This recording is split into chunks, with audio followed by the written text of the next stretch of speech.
O místico sabe que o estado consciente em que vive é a esposa que escolheu a mãe de seus filhos, e que esse estado inevitavelmente se corporificará em seu mundo.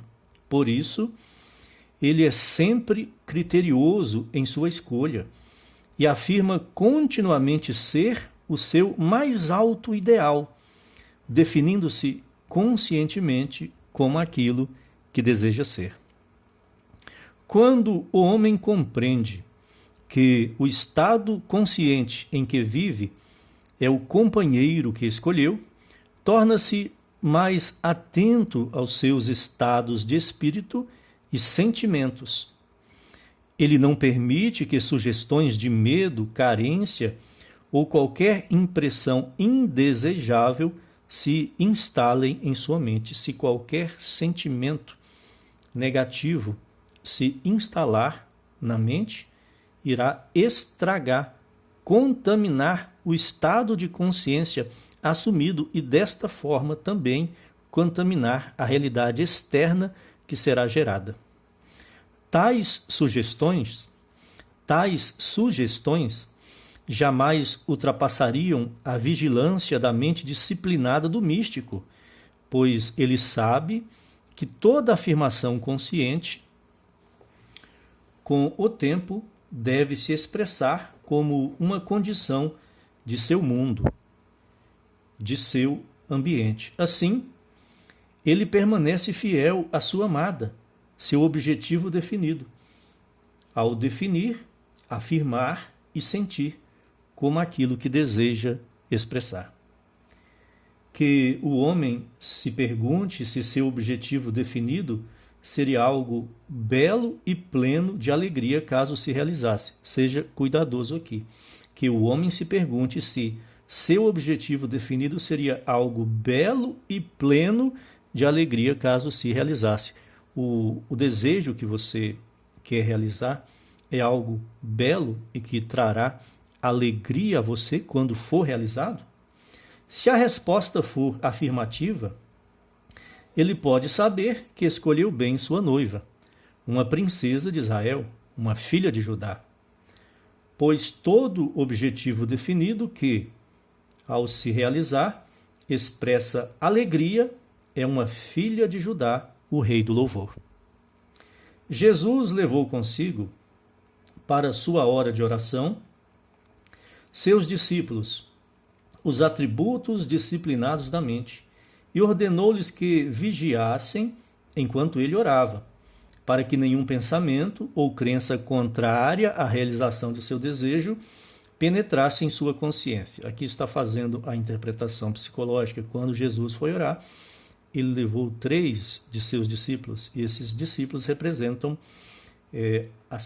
atributos disciplinados da mente que deviam proteger a mente enquanto Jesus estava orando. Siga o exemplo de Jesus, que, com seus desejos claramente definidos, entrou no jardim do Getsêmani. Quando você já sabe claramente o que você quer, entre em estado de comunhão com a consciência de ser, que é a mesma coisa que entrar no jardim do Getsêmani.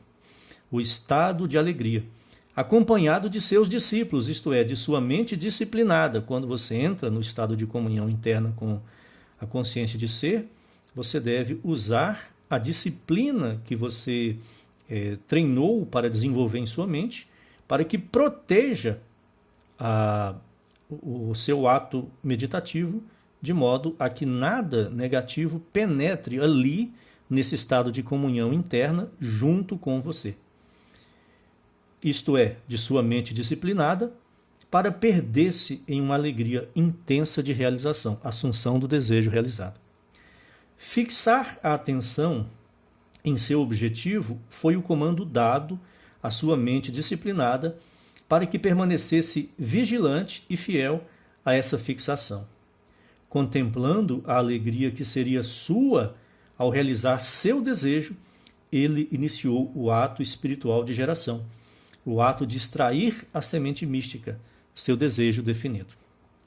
Nessa fixação, ele permaneceu afirmando e sentindo-se como aquilo que desejava ser antes de entrar em Getsêmani, até que todo o seu ser, sua consciência, fosse banhado por um suor oleoso de alegria, semelhante ao sangue, isto é, a própria vida. Você deve permanecer em comunhão interna com o Eu Sou, afirmando e sentindo que você é ou tem aquilo que você deseja ser ou ter, até que você seja banhado, revestido por um sentimento de alegria, que é alcançar a naturalidade do desejo realizado.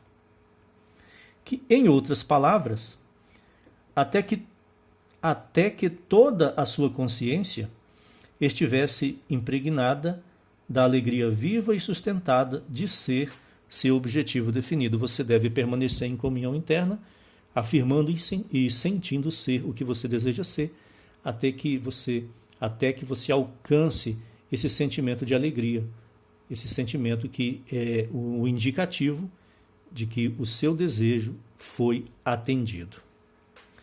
Quando essa fixação se completa e o místico reconhece pelo sentimento de alegria que passou de seu antigo estado consciente para um novo, alcança-se a Páscoa ou a crucificação. Quando você permanece nessa prática e alcança esse sentimento de alegria, isso indica que você saiu do antigo estado de consciência e entrou ou assumiu um novo estado. Essa crucificação ou fixação da nova afirmação consciente é seguida pelo sábado, o tempo de repouso. É porque quando você alcança o sentimento de alegria, isso indica que seu desejo foi atendido ou realizado. Mas até que esta realização se manifeste na realidade externa, vai o intervalo de tempo. Esse intervalo de tempo é que Neville Goddard chama de sábado, o tempo de repouso. Sempre existe um intervalo entre a impressão feita na consciência de ser e a sua expressão, manifestação na realidade externa. Entre a afirmação consciente e a sua materialização. Esse intervalo é chamado de sábado, o período de descanso e de não esforço, o dia do sepultamento. Porque Jesus foi crucificado na sexta, no sábado permanece na sepultura e ressuscita no domingo. Então, no sábado não acontece nada, nesse intervalo de tempo, nada acontece. Caminhar inabalável na consciência de ser ou possuir determinado estado é guardar o sábado. Enquanto o seu desejo não se manifesta na realidade externa, você caminha pela fé, você sustenta o sentimento de que o desejo já está realizado. A história da crucificação expressa com beleza esse repouso místico. Somos informados de que, após Jesus clamar, está consumado, ele foi colocado em um túmulo, uma sepultura, onde permaneceu durante todo o sábado. Quando o novo estado de consciência é plenamente assumido, e você sente, por essa apropriação, uma certeza firme e tranquila de que está consumado, então você também proclamará: está consumado, e entrará no túmulo ou sábado, esse intervalo de tempo no qual caminhará inabalável na convicção de que sua nova consciência deverá ressuscitar, isto é, tornar-se visível. Você entrou em comunhão com a consciência de ser, eu sou, afirmou e sentiu o seu desejo, persistiu nisso até alcançar o sentimento de alegria. O seu desejo foi realizado. Agora é preciso guardar o sábado, o período de tempo necessário até que se manifeste na realidade externa. Então você deve, durante esse período que nada acontece, que é o sábado do Senhor, o repouso, caminhar pela fé. viver sustentando o sentimento do desejo realizado. A Páscoa, o dia da ressurreição, ocorre no primeiro domingo após a lua cheia de Áries. A razão mística disso é simples.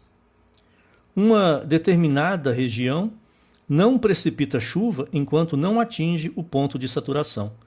Da mesma forma, o estado em que você vive não se expressará até que esteja totalmente permeado pela consciência de que aquilo já é assim, está consumado. Enquanto a sua consciência, o seu estado assumido não atingir a saturação e o desejo desaparecer e for substituído pela realização do que estava sendo pedido, e isto você constata ou experimenta pelo sentimento de alegria e gratidão que surge em você. Enquanto isso não acontecer, não estará atendido o seu desejo, mas depois que isso acontece, você pode declarar: está consumado.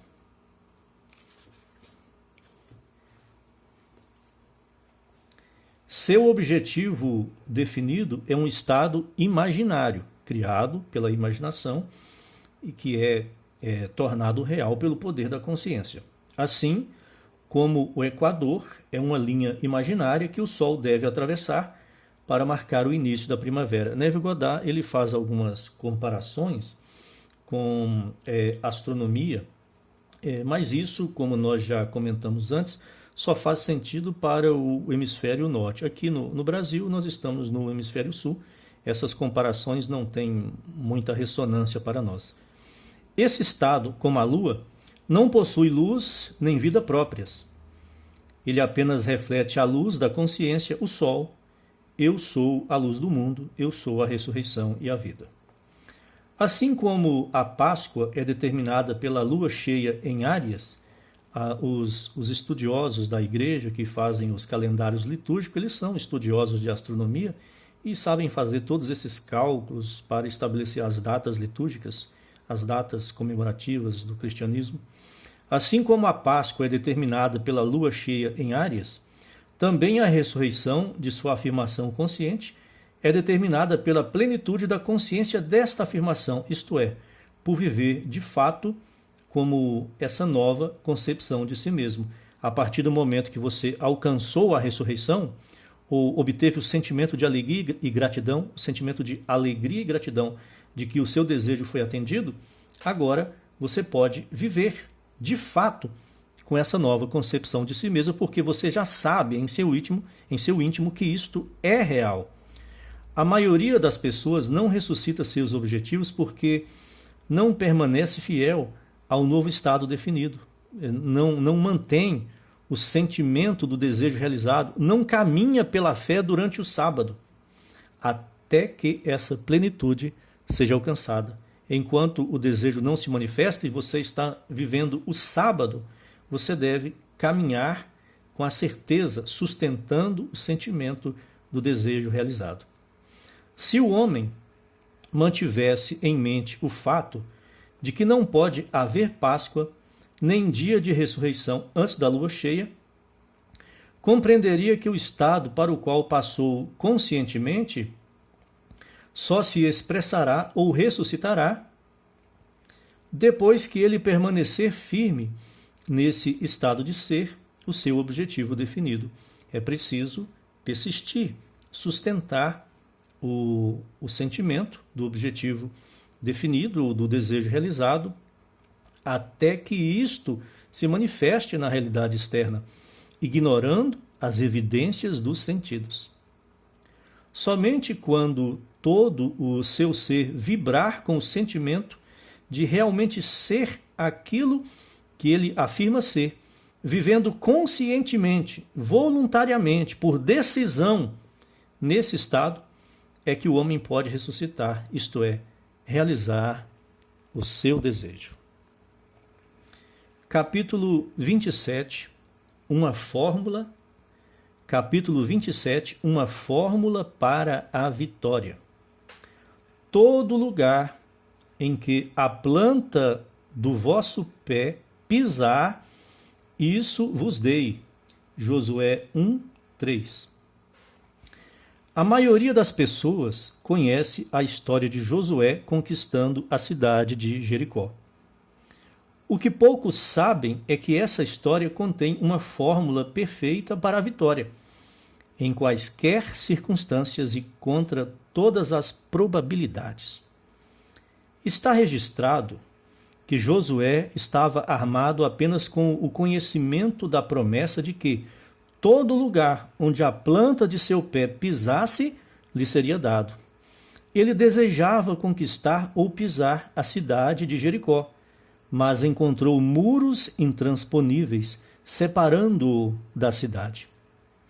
Parecia fisicamente impossível ultrapassar aquelas muralhas gigantescas e colocar os pés em Jericó. Ainda assim, Josué era movido pela certeza da promessa. Independentemente das barreiras e obstáculos que o separassem de seu desejo, se ele conseguisse estar sobre a cidade, ela lhe seria concedida. O livro de Josué relata ainda que, em vez de lutar diretamente contra o grande problema representado pelos muros, Josué recorreu aos serviços da prostituta Raabe e a enviou como espiã à cidade. Enquanto Raabe entrava em sua casa, situada no interior de Jericó, Josué, ainda impedido de entrar pelas muralhas, aparentemente intransponíveis, tocou sua trombeta sete vezes. Ao sétimo toque, os muros ruíram e Josué entrou na cidade triunfante. Josué não podia entrar pessoalmente, em corpo, em personalidade humana, corpo físico, em Jericó. Então ele contratou os serviços de espias e também da prostituta Raabe, que morava em Jericó. Nesse caso, ele entrou na cidade de Jericó e colocou a planta do pé dele lá por meio da faculdade da imaginação, representada aqui pelos espias e pela prostituta. Para os não iniciados, essa história parece sem sentido. Para aquele que vê como um drama psicológico, a interpretação proposta por Neville, e não apenas como um relato histórico, essa história é profundamente reveladora.